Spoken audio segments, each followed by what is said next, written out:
جب ہم قرآن پر آئیں گے تو کریں گے، تفصیل سے کریں گے. یہ تو پاسنگ ریفرنسز کبھی کبھی گفتگو کے دوران آ جاتے ہیں، میں کوٹ کر دیتا ہوں. تو میں عرض یہ کر رہا تھا کہ جس طرح رسول کی اطاعت میں اللہ کی اطاعت خود شامل ہے، اسی طرح خلفائے راشدین صحابہ کرام کی اطاعت میں رسول کی اطاعت از خود شامل ہے. سپیریئر اتھارٹی کی اطاعت اس کی جو ڈائریکٹ امیڈیٹ ریسیپینٹ ہوتا ہے اس کے اندر شامل ہوتی ہے. تو آقا علیہ السلام کیونکہ سپیریئر اتھارٹی ہیں اور ڈائریکٹ ریسیپینٹ حضور سے رہنمائی کے خلفائے راشدین اور صحابہ کرام ہیں، تو ان کی اطاعت جو ہے وہ ان کے اپنے ذاتی وضع کردہ کوئی احکام اور شرائع نہیں ہیں. جو کچھ وہ کہتے اور کرتے رہے وہ آقا علیہ السلام کی اطاعت اور حکم کی تعمیل کرتے تھے. تو وہ ڈیمونسٹریٹ کرتے تھے حضور کی اطاعت. تو وہ ماڈل آف بیہیویئر تھے، آئیڈیل تھے. حضور اسلامی کی سنت کو انہوں نے اپنی زندگی میں اپنایا.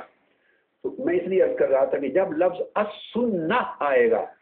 تو اس سے مراد کوئی کسٹم، کوئی ٹریڈیشن، کوئی یوزیج نہیں ہوگا. اس سے مراد صرف سنت رسول ہوگی، اور سنت رسول میں خلفائے راشدین کی سنت شامل ہوگی، کیونکہ آقا علیہ السلام نے اس سفیر کو ایکسپینڈ کر کے ان کی سنت کو خود داخل کر دیا ہے. فرمایا علیکم بسنتی و سنت الخلفاء الراشدین المہدیین، تمہارے اوپر میری سنت اور میرے نائبین کی خلفائے راشدین و مہدیین کی سنت واجب ہے. فرمایا پھر جو سنت میں بڑا عالم ہے اس کو لاؤ. فَإِن كَانُوا فِي السُّنَّةِ سَوَاءٌ، اور پھر فرمایا اگر سنت میری سنت کے علم میں بھی وہ سب برابر ہوں تو پھر فَأَقْدَمُهُمْ هِجْرَةً، پھر جس نے ہجرت پہلے کی ہو اس کو امام بنا لو، پیشوا بنا لو. یعنی ہجرت پہلے کرنے کا مطلب یہ ہے کہ جس نے اسلام کے لیے قربانی زیادہ دی. اب چونکہ اس دور میں تو ہجرت تھی اور اس کے بعد تو ہجرت نہ رہی. اب اس حصے کا اطلاع کیا ہوگا؟ ہجرت کیا تھا؟ اسلام کے لیے گھر بار چھوڑ دینا، قربانی دینا. تو اس کا ایک وسیع تر عمومی اطلاق ہجرت کے معنی کا کرتے ہوئے جب ہجرت کا اطلاق جس ملک میں نہیں ہو رہا ہوگا تو پھر ہوگا کہ جس نے اسلام کے لیے قربانی دی ہے، زیادہ گھر بار چھوڑا ہے، خدمت کی ہے اسلام کی. اور پھر آقا علیہ السلام نے اس کے بعد آگے بھی فرمایا وَإِن كَانُوا فِي الْهِجْرَةِ سَوَاءٌ فَأَقْدَمُهُمْ سِنًّا، اگر ہجرت میں قربانی دینے میں بھی سب برابر ہو تو پھر عمر کا لحاظ کر لو جو عمر میں زیادہ ہے. تو مقصد بات کا یہ کہ یہ حضور علیہ السلام نے یہاں قرآن کے بعد سنت کے علم کو معیار اور پیمانہ قرار دیا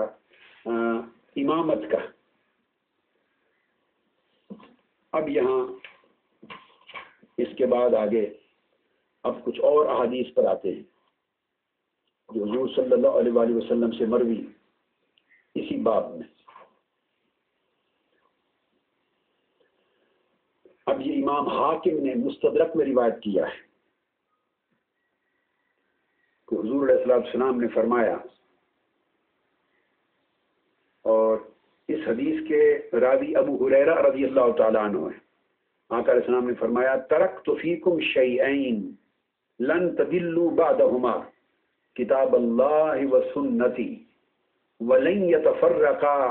حتی یرد علی الحوض. امام حاکم نے مستدرک میں سند صحیح کے ساتھ حضرت ابو ہریرہ رضی اللہ تعالیٰ عنہ سے روایت کیا کہ لوگوں میں تم میں دو چیزیں چھوڑے جا رہا ہوں، اور اگر ان دو چیزوں کو اپنا لو گے اور تھامے رکھو گے تو ان کے بعد کبھی گمراہ نہیں ہوگے. کتاب اللہ، اللہ کی کتاب قرآن، و سنتی اور میری سنت. اور پھر کتاب اللہ یعنی قرآن اور سنت کا جوڑ آپس میں ہمہ وقت ناگزیر طور اکٹھا رہنا، ان کو اکٹھا سمجھا جانا، اکٹھا جانا جانا، اکٹھا مانا جانا، اس کو بیان کرتے ہیں. آقا فرماتے ہیں وَلَن يَتَفَرَّقَا حَتَّى يَرِدَ عَلِيَّ الْحَوْض، اور قرآن اور میری سنت اس طرح جڑواں ہیں اور جڑواں رہیں گے کہ حتیٰ کہ قیامت کے دن حوض کوثر پر بھی یہ قرآن اور سنت دونوں اکٹھے میرے پاس آئیں. یعنی روز قیامت تک یہ اکٹھے رہیں گے قرآن اور سنت. وہ ان کو جدا کوئی نہیں کر سکتا، جو جدا کرے گا وہ گمراہ ہوگا. اب یہاں میں بائی دی وے کوٹ کر دوں، چونکہ اسی معنی میں اور اسی الفاظ میں اور بھی ایک اور حدیث بھی آتی ہے، اور متعدد کتب حدیث میں متعدد طرق سے متعدد اسانید کے ساتھ وہ بھی احادیث صحیحہ ہیں. صرف اتنا کلیئر کر دوں کہ ان میں آپس میں کلیش نہیں ہے. یہ دو الگ مواقع پر آقا علیہ السلام نے فرمایا، اور الگ مواقع پر جب دو چیزیں الگ فرماتے ہیں تو ہر جگہ اس کی اپنی اہمیت اور سگنیفیکینس کو اجاگر کرنے کے لیے فرمایا جاتا ہے۔ موقع محل کی ضرورت ایسی ہوتی ہے کہ لوگوں کو کنوے کرتے ہیں اور ایمفسائز کرتے ہیں ایک بات پر۔ اور وہ دوسری چیز جس پر کثرت کے ساتھ حدیث آئی ہیں وہ حضور السلام نے فرمایا انی تارکم فیکم الثقلین، انی تارکم فیکم الامرین، کتاب اللہ و اطرتی اہل بیت،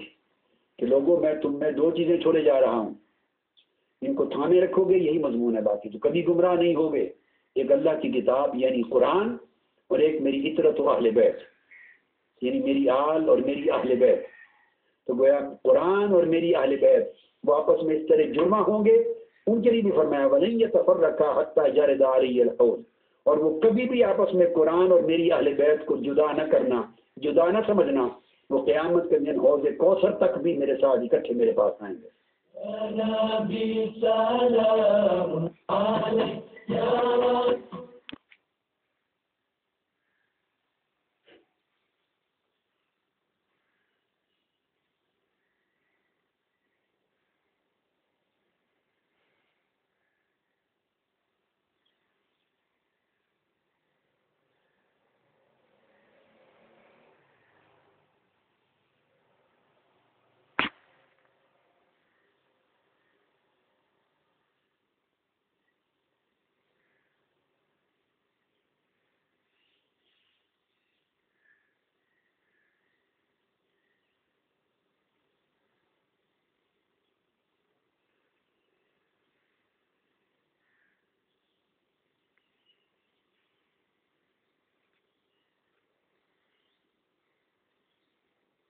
مختلف مواقع پر آقا علیہ السلام نے موقع مال کی مناسبت سے کتاب اللہ تو دونوں جگہ مشترک ہے، کامن ہے، ایک جگہ ضرورت تھی اہل بیت کی اہمیت کو بیان کرنا اور لوگوں کے ذہنوں میں اس کو راسخ کرنا، سچویشن ایسی تھی، بیک گراؤنڈ ایسا تھا، پس منظر اس واقعے کا، اس سچویشن کا، اس موقع کا ایسا تھا کہ سب کو علل اعلان اطلاع کرنی تھی کہ میری اہل بیت کے ساتھ تمہارا تمسک اور احترام کتنا ضروری ہے، ایمان کا حصہ ہے، اور میری اہل بیت کو قرآن سے جدا نہ سمجھنا اور قرآن کو اہل بیت سے جدا نہ سمجھنا اور ان کے ساتھ یہ سلوک کرنا۔ وہاں یہ موقع تھا۔ اسے اور موقع پر فرمایا، وہ حجت الوداع کے بعد جب آقا علیہ السلام پلٹے ہیں تو اس موقع پر ارشاد فرمایا۔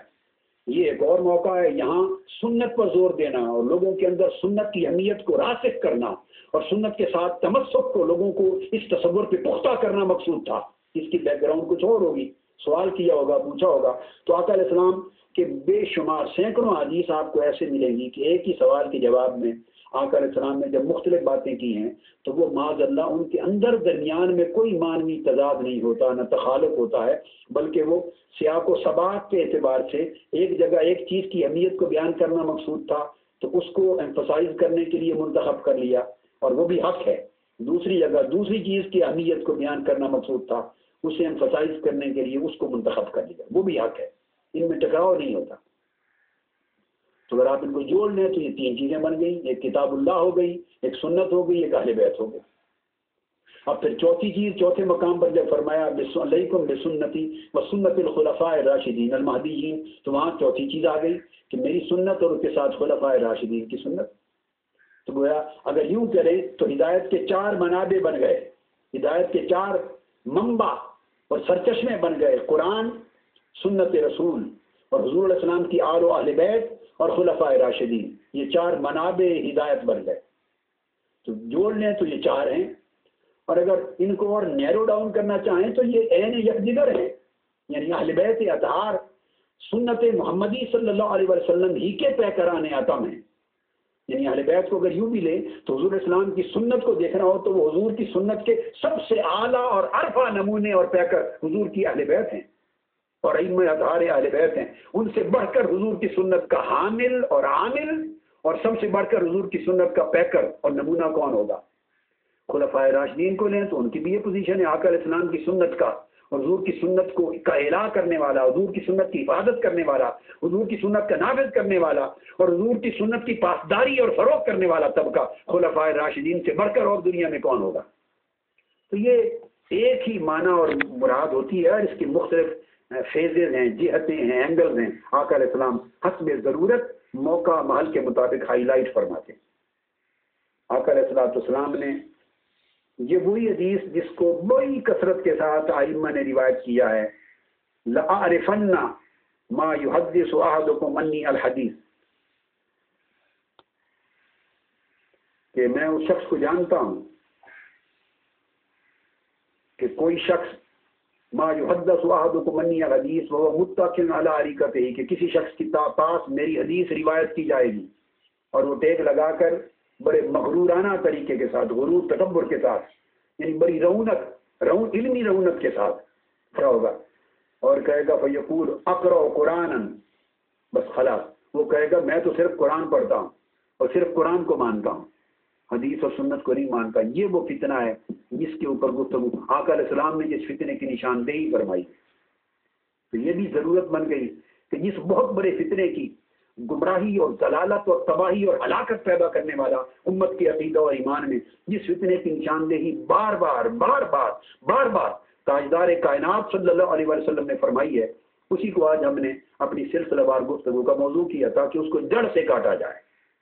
آقا علیہ السلام، اس کا مطلب ہے بہت سے مختلف مقامات پر یہ بات آقا نے فرمائی ہے کہ میں جانتا ہوں اور پاتا ہوں ایسے شخص آئیں گے کہ وہ تکیہ لگا کر مسند علم پر بڑے تکبر، غرور اور تمکنت کے ساتھ، رونق کے ساتھ بیٹھے ہوں گے، اور ان تک میرا امر یعنی میری حدیث پہنچے گی جس میں نے کوئی امر حکم دیا ہوگا یا میں نے کسی چیز سے منع کیا ہوگا، اور وہ کہے گا لا ادری، میں نہیں جانتا حدیث کو، سنت کو، ما وجدنا فی کتاب اللہ، ہم تو جو چیز قرآن میں پاتے ہیں صرف اتبعنا، اس کی اتباع اور اس کی پیروی کرتے ہیں، ہم حدیث و سنت کو نہیں مانتے۔ تو آقا علیہ السلام کی یعنی یہ علوم غیبیہ میں سے، علوم مستقبلہ، علوم غیبیہ میں سے یہ کتنا بڑا حکم کی ساری تفصیلات آتی ہی نہیں ہیں، نہ ہیں، گویا صرف قرآن کو پکڑنے والے اور سنت نبوی کی حجیت کا انکار کرنے والے قطعی طور پہ ایک قدم بھی دین اسلام کے اندر نہیں چل سکتے۔ تو کیا مطلب ہوا حدیث و سنت کا انکار کر کے حجیت کا؟ خواہ بہانہ کوئی بھی بنائے، خواہ تدوین کا بہانہ، یہ تو بہانے ہیں، اصل تو اس کے حجت ہونے کا انکار کرنا تھا۔ اب اس انکار کی جسٹیفیکیشن یا دلائل ہیں جو چاہیں گڑھ لیں۔ جب سنت کو آپ نے چھوڑ دیا اور رسول اسلام کی حدیث کی حجیت کو چھوڑ دیا تو آپ کو فقط قرآن کی روح سے نماز پنجگانہ بھی نہیں پڑھ سکتے اور قرآن کے کسی حکم پر عمل نہیں کر سکتے۔ تو آقا علیہ السلام نے وہی بات فرمائی، اس لیے فرمایا او اکثر، کہ میرے احکام زیادہ ہیں تعداد میں قرآن سے، میری حدیث کے سنت کے احکام، اس لیے کہ قرآن نے کہا نماز پڑھو، ایک حکم ہوا، اور حضور علیہ السلام سے ہزار حدیث صرف نماز کی تفصیلات پر متعین آقا نے دیے، تو ایک حکم کے ہزار حکم بن گئے، اتنی رکعتیں ہیں، اتنی سنتیں ہیں۔ پھر نماز کا طریقہ قرآن میں کہاں ہے کہ اللہ اکبر، یہ تکبیر افتتاح ہے، تکبیر تحریمہ، پھر قیام ہے، پھر اس میں قرات ہے، پھر اس میں رکوع ہے، پھر قیام میں کیا پڑھنا ہے، پھر رکوع میں کیا پڑھنا ہے، رکوع کے بعد کھڑے ہونا ہے قوما میں تب کیا پڑھنا ہے، پھر سجدے 2 کرنے ہیں، سجود میں کیا پڑھنا ہے، اور سجود کے درمیان میں کیا پڑھنا ہے، قعدہ میں، پھر قعدہ جلسہ میں کیا پڑھنا ہے، پھر اس کے بعد پھر کتنی رکعتوں کے بعد کھڑا ہونا ہے، کیا کیا صورتیں کس رکعت میں پڑھنی ہے، کس میں نہیں پڑھنی، پھر تشہد کیا پڑھنا ہے، اس کے بعد کیا پڑھنا ہے، اختتام کیسے کرنا ہے، سلام پھیرنا ہے۔ تو نہ نماز ہی کو لے لیں اور اس کے اندر کہاں تک ہاتھ اٹھانے ہیں تکبیر میں، کس جگہ ہاتھ باندھنے ہیں۔ تو الغرض نماز کا حکم قرآن کا ایک حکم تھا، حدیث میں ہزار حکم بن گئے۔ اسی طرح آپ ہر حکم کی مثال لے لیں۔ اس لیے فرمایا کہ میں جس چیز کا حکم دیتا ہوں، منع کرتا ہوں، جس چیز کا نصیحت کرتا ہوں وہ قرآن ہی کی طرح ہے۔ یہاں مطلب ہے حجیت، اس کی حجیت قرآن کی طرح ہے۔ رہ گئی تعداد، نمبر، فرمایا او اکثر، یا اس سے زیادہ ہے۔ زیادہ اس لیے کہ پھر قرآن کے ایک حکم کو تفصیل سمجھانے کے لیے میں درجنوں، 50 سینکڑوں حکم اور دیتا ہوں، جن سے جا کے قرآن کا حکم پورا قابل فہم بنتا ہے۔ پھر اس کے بعد حضرت جابر بن عبداللہ رضی اللہ تعالیٰ عنہ سے مروی، آقا علیہ السلام نے فرمایا ایک اور حدیث، بعثت بالحنیفیۃ السمحہ ومن خالف سنتی فلیس منی۔ آقا علیہ السلام نے فرمایا کہ میں آسان دین، قابل عمل، آسان دین اور ملت اور شریعت لے کے مبعوث کیا گیا ہوں۔ بعثت بالحنیفیۃ السمحہ، میں جو شریعت لے کے آیا ہوں اور جو ملت اور دین کی جو فارمیٹ لے کے آیا ہوں وہ قابل عمل ہے، وہ سہل العمل ہے، آسان ہے، اس میں کوئی مشکل، کوئی تنگی، کوئی عسر، کوئی حرج، کوئی ڈیفیکلٹی نہیں ہے، بڑی ایزی ہے ٹو پریکٹس۔ مگر فرمایا اور چونکہ اس کی شکل یہ ہے کہ میں نے سنت کے ذریعے ہر چیز کو آسان کر دیا ہے اور پھر ہر ایک کے لیے آسان کر دیا ہے. اگر صحت مند ہے تو یہ طریقہ ہے، بیمار ہے تو یہ طریقہ ہے، اور بیمار ہے تو یہ طریقہ ہے، سفر پہ ہیں تو یہ طریقہ ہے، میدان جنگ میں ہے تو یہ طریقہ ہے، گھر میں ہے تو یہ طریقہ ہے، بارش سخت ہے تو یہ طریقہ ہے. الغرض فرمایا من خالف سنتی، تو میں نے اس شریعت کو اپنی سنت کے ذریعے اللہ کے امر سے اتنا آسان کر دیا ہے کہ اب کسی شخص کے پاس یہ عذر نہیں رہا کہ وہ عمل نہ کرے میری شریعت اور میرے دین پر، کہ میری سنت نے اس کو اتنا آسان بنا دیا ہے. فردر پریکٹیکلی اسپیکنگ فرمایا پر جس نے میری سنت کی مخالفت کی، من خالف سنتی فلیس منی، وہ مجھ سے نہیں ہے.